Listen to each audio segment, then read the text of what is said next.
tu na join na ve na chunin teng tere nam dei noi lenga dam do ya mandan le a that na te a that lo ngai poi site chu om ve tho ma sila khang de khan chunin a chin tok le a in ve thei chin kha om ve kan chi chu ni teng tere chu a kung le a na le ra te ang kha an sei chiam po kha nga po ra mas tlang pian sei tu kila di anna I atlakol venga lo evergreen kan tiang kha ne chuan tlakol hun ara an mina tlakol hun nei hianin relo te tlakol hun an tila an tlarema anna luika chuan aron chor le ngal ni ang tukin chuan ka a par le a para ron ra le ngal china chuanin mizo pe chuanin kan ai ka phai kholum deuh lek mizoram chung si tho si chuan achana pe chuan tam em ma ente ku leng te te pe bi ku chunin kal to tam tu ka in tin hin kung ni tum jun nei nge ma ti mai tunin amuna zola te kon ara te ku tam the man nga lut tu ka ni chuan kholum lai vi chuan te tu chak in te hin aduwa taksa vong dai tu hian kan ma mo deuh bok na chuan min han chia te le a hel han den a ite a tuive ma du tan thei tu ina tan chuan mi zo pheju mom som kamram kan duwa trong moi lo ni lo sela kam ne vir ti mang nge kan ka hlei ka ti jok don ara amu te an amu chang an kan rawa ro te pon ani chu nei te poi kan du zela kan thei zela ma se tuive ma han dim vak lo ta pe chuan se bi te pon hang ve mai chuan kan sui tum ta chuan lu ti la dam doi an man dan tlang pu hi a hong bi ma se ra chuan sui lang ila a hong a kor ni chu an phurawa kaka silfa khan an phurawa chuan a vap an ro vapa chuan a vap kha a pare de chuan an sui dan pe an sui u an sui dan pe chuanin bar tot mai tui nen chui khama pu chak nan tha em ma ti boka an bar tot ne ho chu har sa de mai the ma se tui de na hatia fian te an ei dam doi ei pa nga yang an ei ji kha chuanin pui chak na han lo tha ve mai lo tha ve em ni chuan chu min ro va bok chu koi ju ne na pola in hianin pumna ati re ve mak te a tha ve ri oni pumna mi zo puina pui al sar te kan tam em ma in pumna te hi kan tama emergency case ate po hian tam pol ni tinga khanin lo sil ve me ya pumna tan chin che ve kar don ni chun anna sor tu hi chi nen an chut pola chuanin kaka bengna ei bengker beng chungna bengker anti mai benga tuilut kun a chen chu an singa bengker sira po nom tho me the ei benga tuilua khati kan ti chule lo hian hei no pang deuh zawk a ti hianin om du em ma benga tuilut a nu le pa te hril ngam lo tiang kha a om arai khan benga lo khera a rim te che the em ma a wi deuh chin an ti ni chuan khami khanin a hna tuile chi ne na pol a hna tui sor ana ro som her di pe tu na pe chuan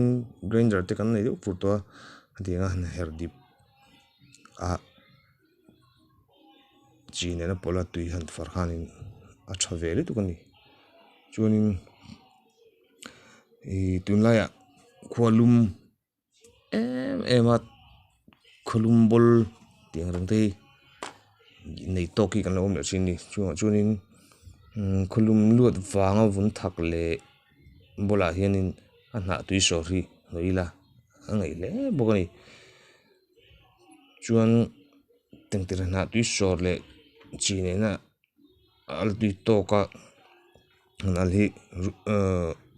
al tui tawk ti mai ang e ngam tur ang chi tawk vel hi rul chu ka te pawh hianin an in tira a ngei an la ti le zel ni a ra ei thei baka a thatna tam ve khawp mai chuan a ra hi ka thua nan nei pumpui chak lo deuh le in thiar ek harsa ti deuh tan pumpuar lung ti nga te voi thei me lo ti mai ang ko puar pawh ni chuang ko puar tho chu voi thei me lo pumpuar ul ni ber chu heti nga te hianin ko thua nan hianin i mar chatel kher lo pawh hianin han hawp mek mai la a tui ringaw thi a tak ei lem lo pawh hianin a thalu tu ka mar chatel nen phei chuan kan ei chak viawa ko thu kan hlo le thosi pawh khan si khan chuanin ti mai ang kan ei chak hrim hrim a ko thu kan hlau ni chuanin damdawi hran pa ngai chung lo khanin a ra kha chhum masaila chhum soila tuya so ne deuh so bor bor sela lo ra mi som panga so tir le chuan i eng pon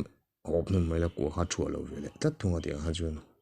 marcha te kan tel te ni lo chuanin marcha kan ho chim chim ma kan tel te ni lo chuan ka se ve mai la chuan amu hi mi chelam tan ti ve thung le na amu hi thatna chu chuan me che thi var ti don e thi chuak thil var an ser atang he chuak thin hi le athak a hianin amu hi jang khat tuian chi a chuanin apil a kor kha a uk mo he amu kor a uk kha mi te hang khia bong te ne an pola chuan an in o an ke an rot som bong te ne an pola rot som an ina ngei vel bawk ani amang pon om nula a selo hi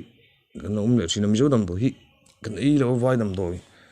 ti man chemical lam pang kan in sha hetiang tol chuk zo dam doi ram hul dam doi lam pang hi kan chi tam chuan chemical tel lo kan in sa then chun kan taksa poi lo thadon nge ni chuanin a chi hi ei santen ko thalawin a chi ti la amu o angai ve amu chung vara pon a phak tel pawh khan ei mai la hanga chu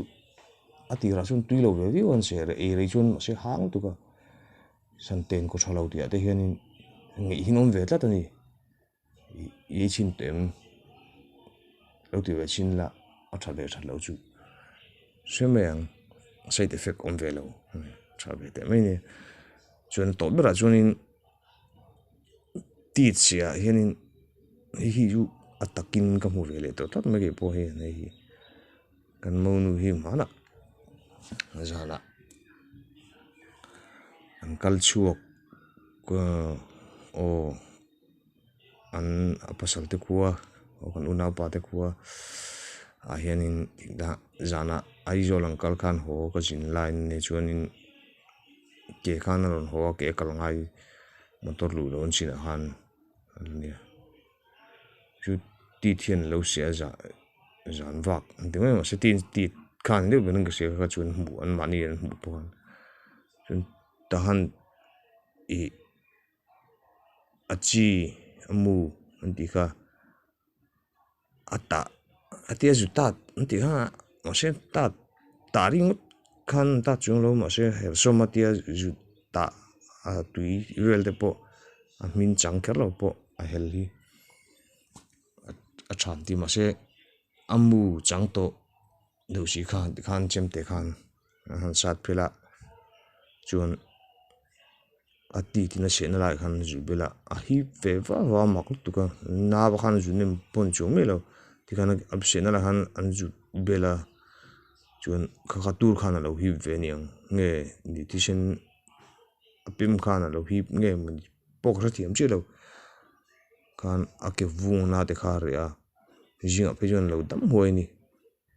yu ting tre that na tlak pui ni tu na kanon soi thei jin chun deu me a that na ba ka hian a tui na te hi hei tu na po ke chuan kan nei renga min mania kan thinam ta kan lo tui